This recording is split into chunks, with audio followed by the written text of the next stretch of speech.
Welcome to part 7 of our Altered Book Junk Journal series. This is Barbara, and today we will be decorating the cover and start making some journaling cards for our pockets.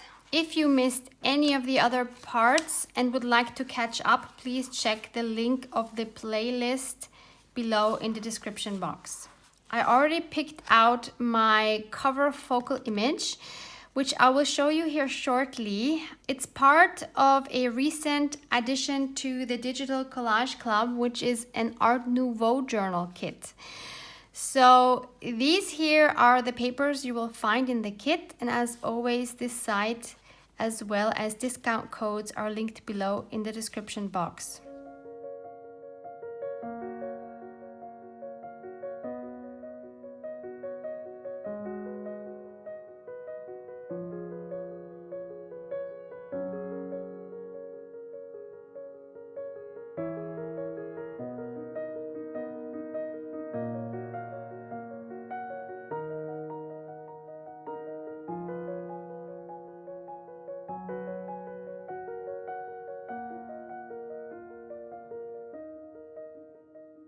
Art Nouveau is something I feel a strong connection to since I live in Vienna, Austria, and Art Nouveau, or Jugendstil as it's called here, which means style of the youth, is very much part of our architecture. Why don't we have a look into this a little first?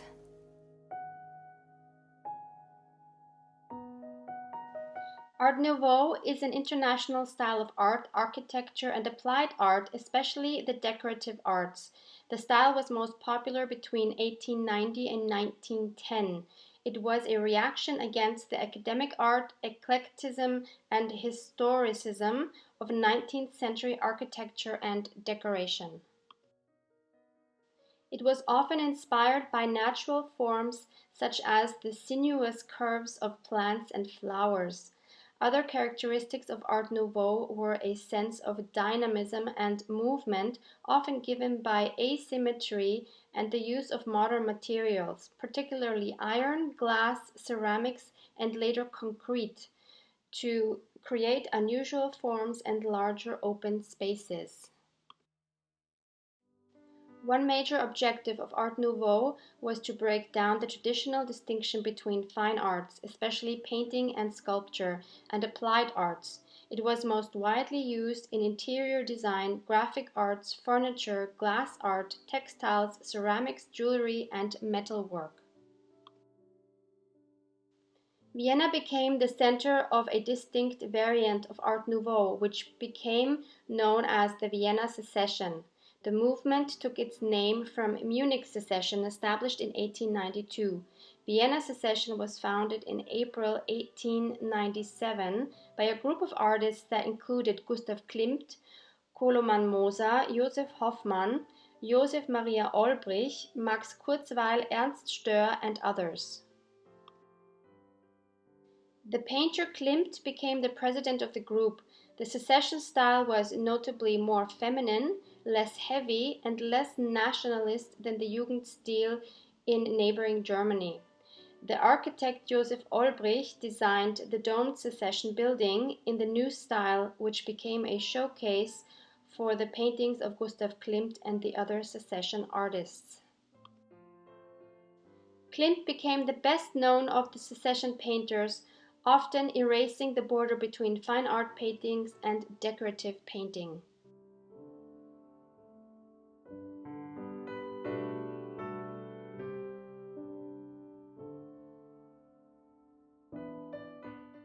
Otto Wagner was the most well-known architect of Austria. As a teacher at the architectural school, he introduced the Art Nouveau secession style and spread it to its pupils. His masterpieces are famous. For example, the underground stations, which are the subway stations, particularly those of Karlsplatz and Schönbrunn. Here are some other examples of Jugendstil or Art Nouveau architecture in Vienna.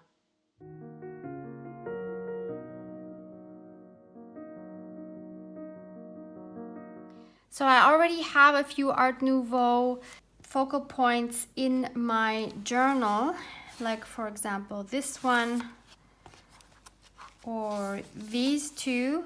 So I think a cover image in the Art Nouveau style would work very well for this journal. And I fell in love with this image here, which is part of that journal kit that I just showed you. So I'm going to cut this, or actually I will tear around this with my tearing ruler and then see how we can make this into a beautiful cover.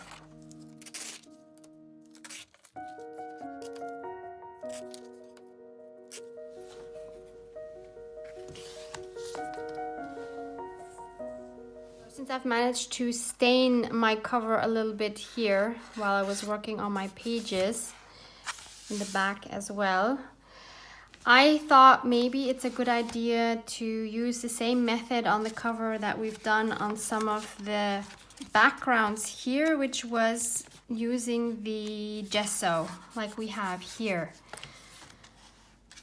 I'm not gonna lie, I'm a bit nervous about this. I've never done this for a cover.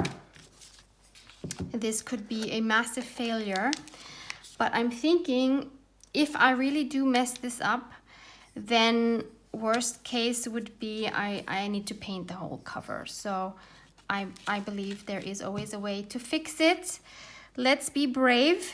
Let's try something new so that we can gain some experience with some new methods. I'm using a dry brush because I really don't want this whole cover to turn white. And of course, most of it will be covered up.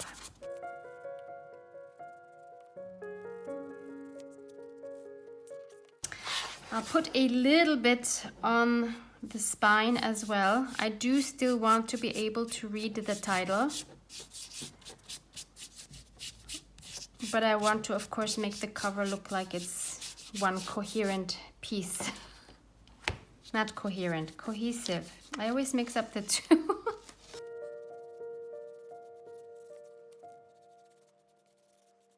If you don't like the cover of your book at all, feel free to just take some acrylic paint and just paint your whole cover. Why not? Who's to prevent you from doing that? On the back, I'm not going to be adding any decoration, so this is it for the back. This is what it's gonna be.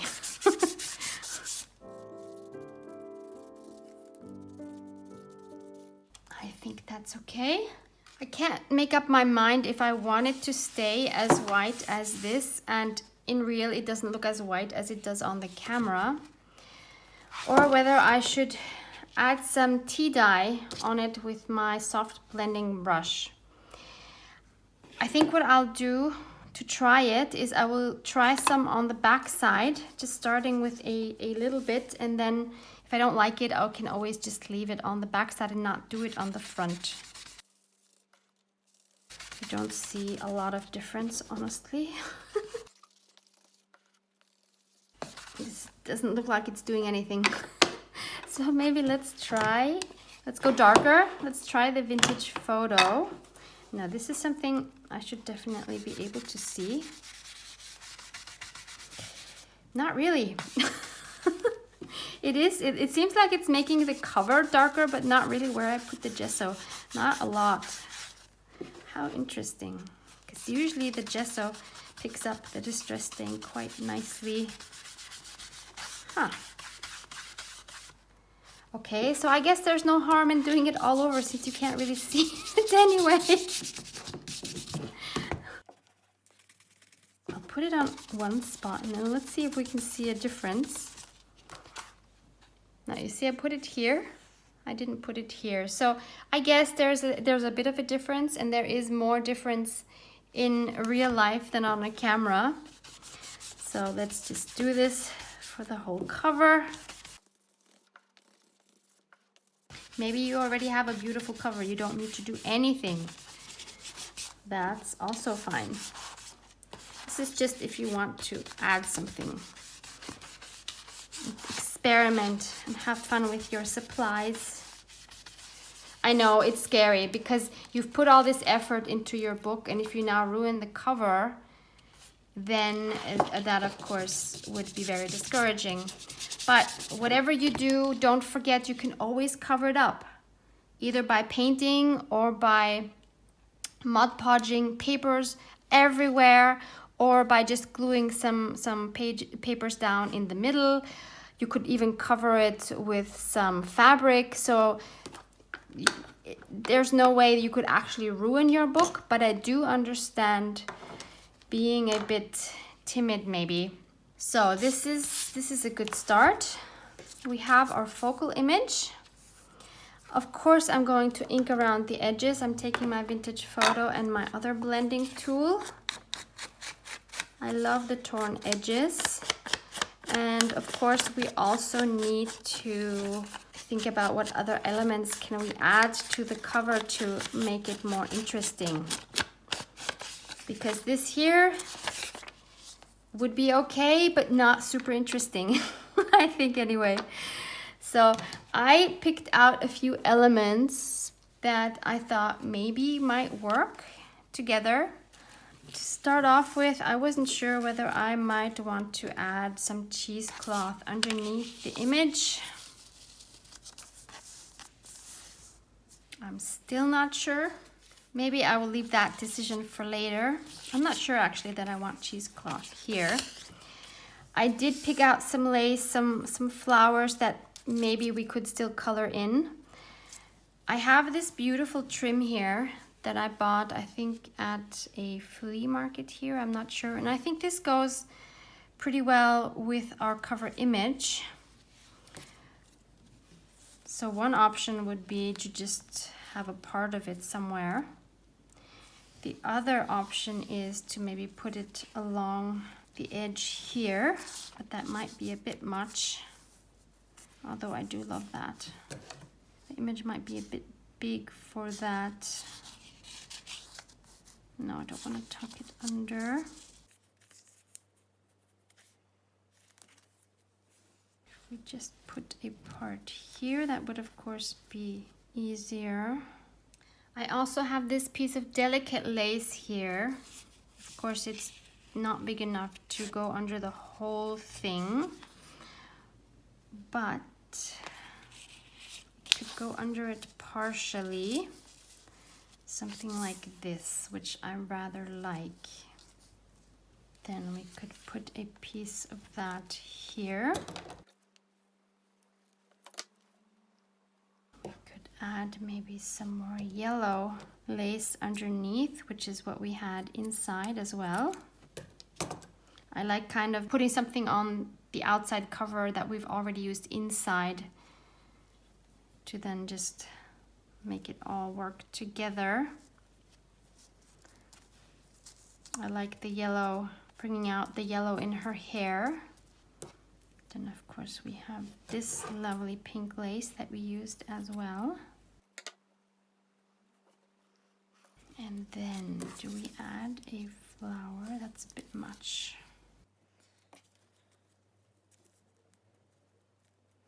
And that would need something else here on top of the flower. Now I could dye the flower yellow, but I'm also kind of liking the white. And in the middle of the flower, we could maybe put a little button. I have these white and these pink ones. Either might work. So this would be the pink. I like it. And this would be the white. I actually prefer the pink. Yes, I'm very happy with this. Question is, do we thread something through the button? I think it kind of needs a little twine through that.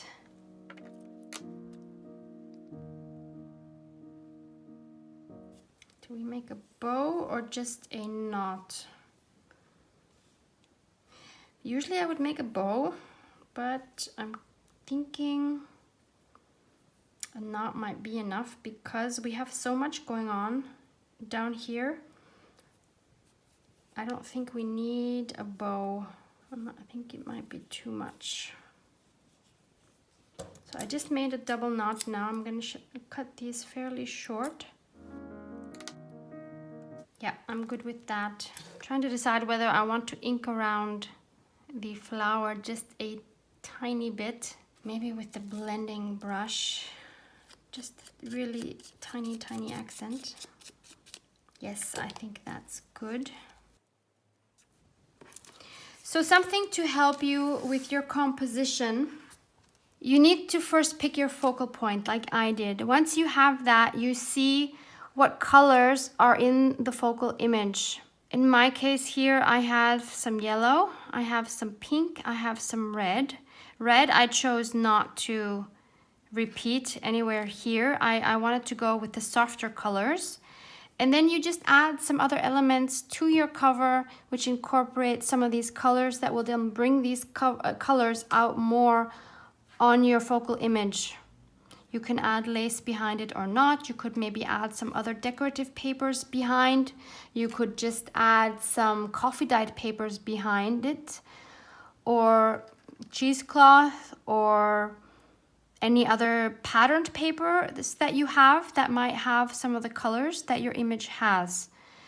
Experiment with some layouts. You don't have to go crazy about putting a lot of different things on your cover. I always think it's very nice to have one bigger focal image and then bring out some of the colors, make some more decorative elements, and boom, you have your cover. So I'm going to glue all these elements down and then see what that looks like. I have glued everything down using my 3-in-1 glue because I know this is a strong glue and I know it won't warp the paper. So this is a very good option for cover elements. For elements like these, you can use your heat gun, but I'm not a fan of using heat guns because I'm horrible at it. So I decided to use the 3-in-1 glue, and I just need to wait a bit longer for letting everything dry. It's not completely dry yet, but it's glued down. So this is what the cover looks like. I am super happy with it. I'm going to leave the spine as it is. If you don't like your spine, you can of course cut a piece of paper or lace or fabric and cover your spine as well, but I kind of do want to see the title still of the old book.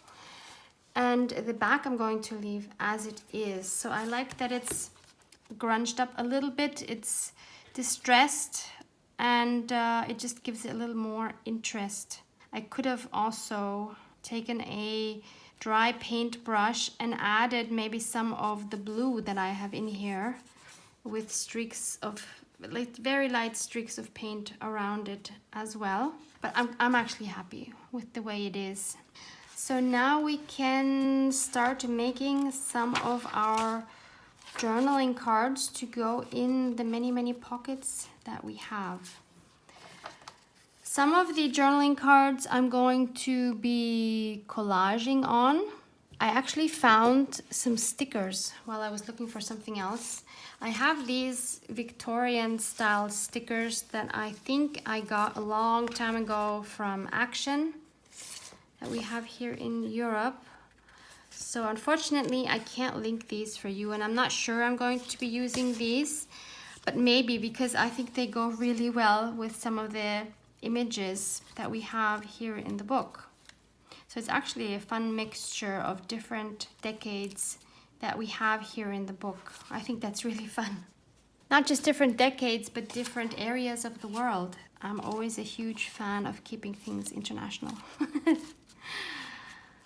Some of the images I have chose for some of the journaling cards are from this same Art Nouveau journaling kit, and I've already printed them and cut them out, so I might not use all of them, but I'll definitely use some of these because I think they make perfect journaling cards.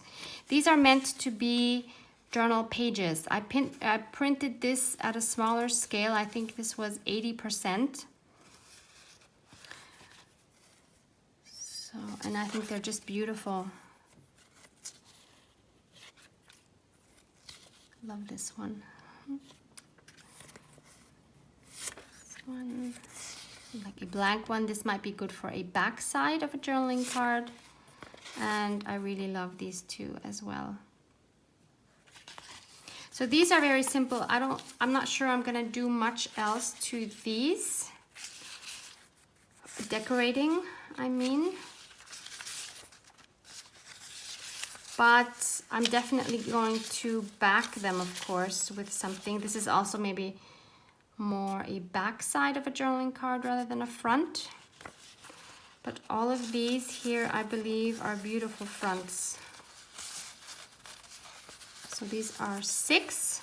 I think it's also fun to have more than one card in some of our pockets. So what I'm going to do first is take these 6 and back them with some cardstock to make them more durable.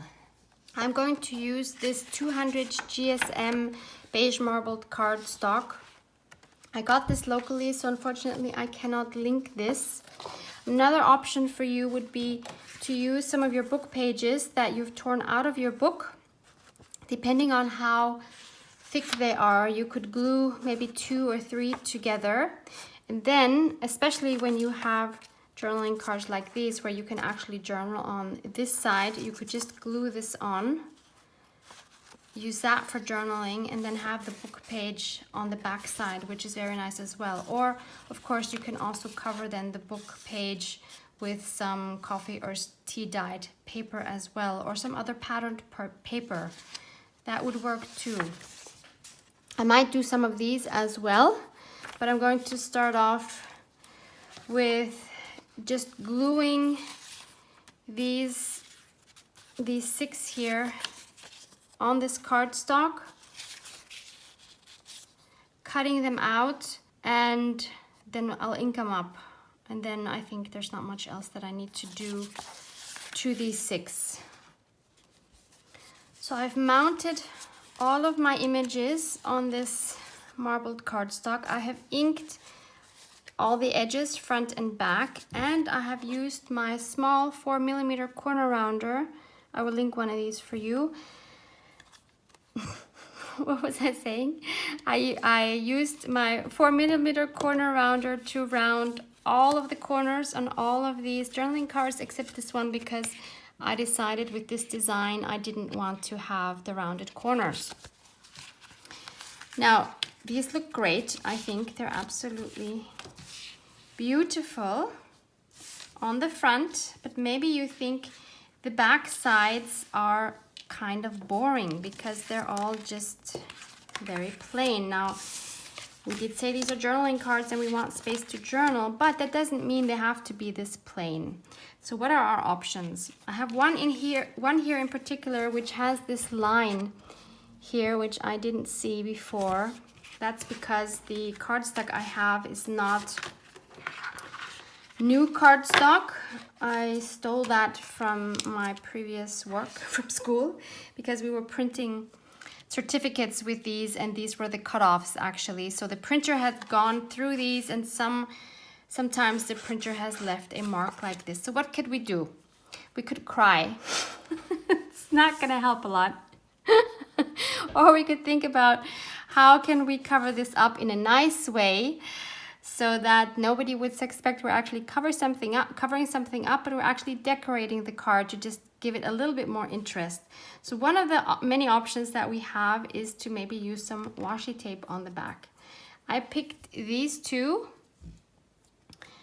I picked the green because the front has green and I think that goes well together. And then this is just a black one that was from your studio subscription box. No, what is it called? Your Creative Studio, that's what it is. Your Creative Studio subscription box. So I think this whole thing is probably too wide, so I'm just going to tear that right down the middle.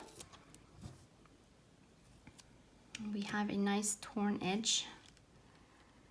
Also, we lose less of our writing space by doing this. So this already covers it up, but maybe to add a little more interest, We'll add another piece. Nobody will ever know, and it's just a cute little accent to add. We could even take another part of this washi and add some on this corner.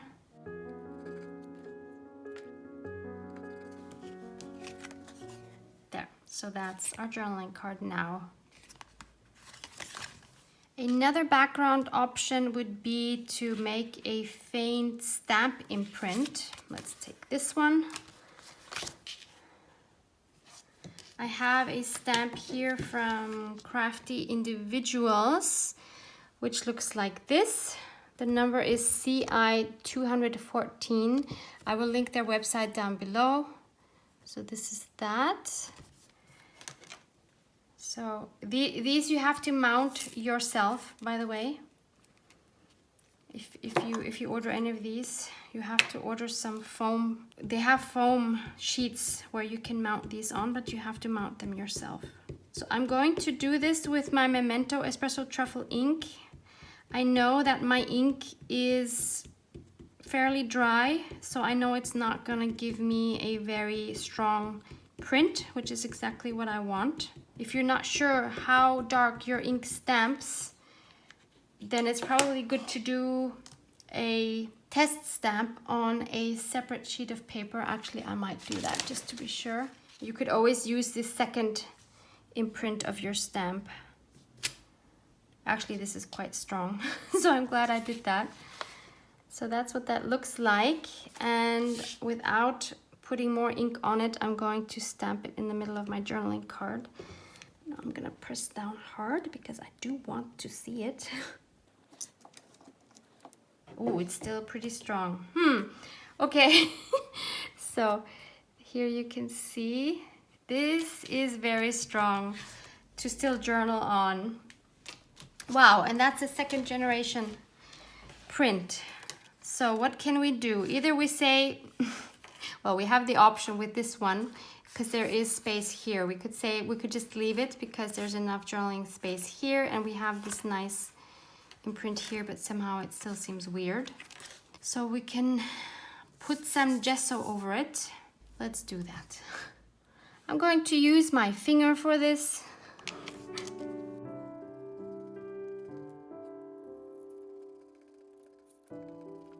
Not sure that was the best idea.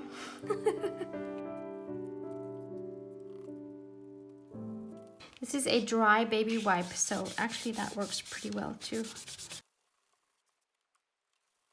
You might even be able to get a more even background if you use a brush instead of your finger. Now I'm just going over this with my tea dye and my soft blending brush. So that's that. You can definitely journal on this. It's one option. I want to try the stamping again.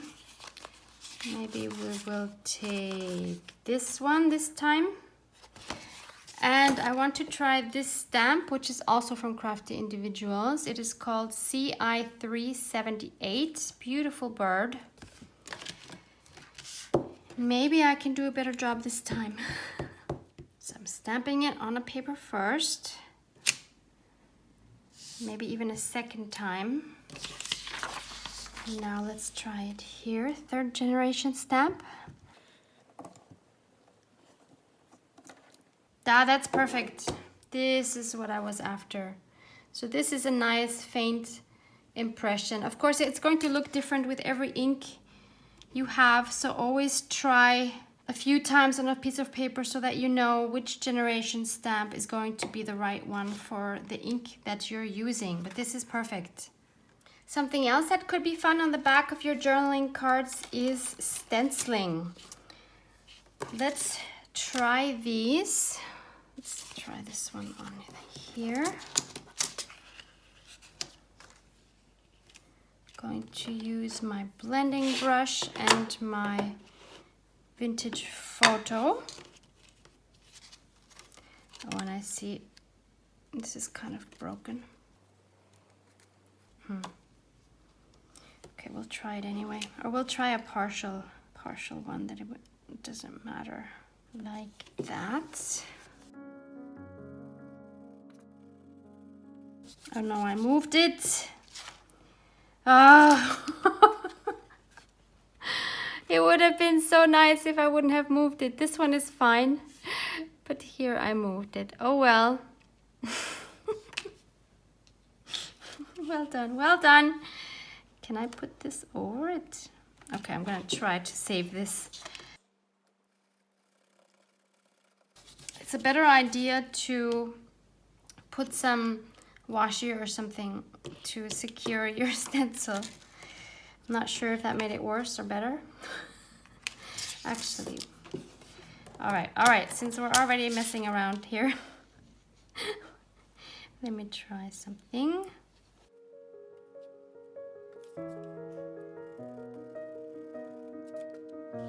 It's okay. I do like that it has various shadings. So I have some dark spots, I have some light ones, so it kind of looks like it's layered. There's some in the foreground and some in the background. So that's pretty nice. Actually, now it looks like there's the dark one is in the foreground and the back one, which is the messed up one, is just farther back, and you can't really see that I messed it up. All good.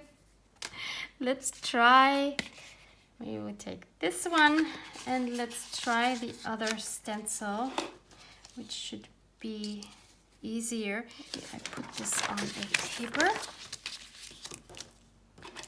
This time I'm going to go over the whole card, but maybe not as dark. I don't want this to be super dark. I just want this to have a faint pattern. Yes, I am happy with that. That's pretty cool. That's a fun idea. You can definitely journal over that. I have one more left of these. So another thing you could add to the back is just a little bit of lace. And I'm gonna use the same lace that I've been using throughout this journal. And I could just layer them like that. And that's another option to add some interest. I'll just use my tacky glue.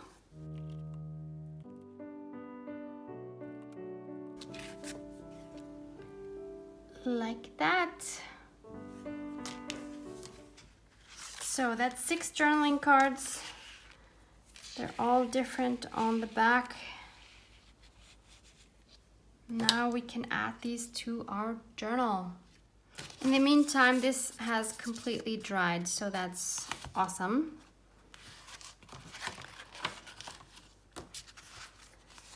So I don't think any of these are gonna fit here with this image. But if they would, well, let's see, does this fit in here? Maybe not.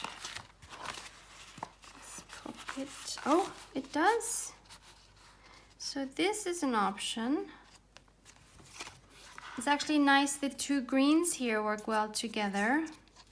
I'm going to leave that, and I could maybe add a smaller one later on. These would be an option, these pockets. I'll keep those in mind. Could add something here. Just checking what colors we have going on here. The red one would fit. This one would also fit. Maybe I'll add this one.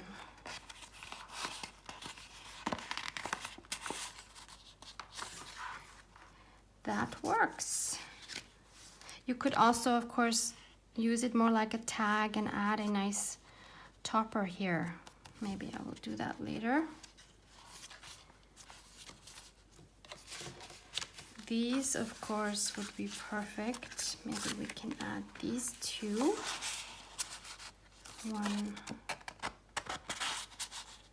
2, like that. And then we have these 2 left. Could put one in here.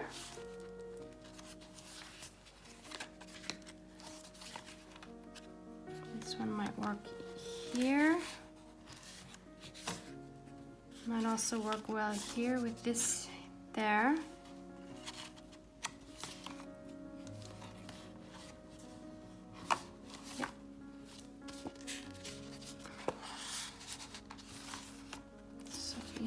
there.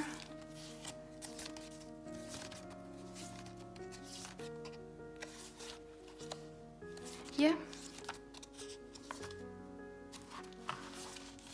Yep, I'll leave that here.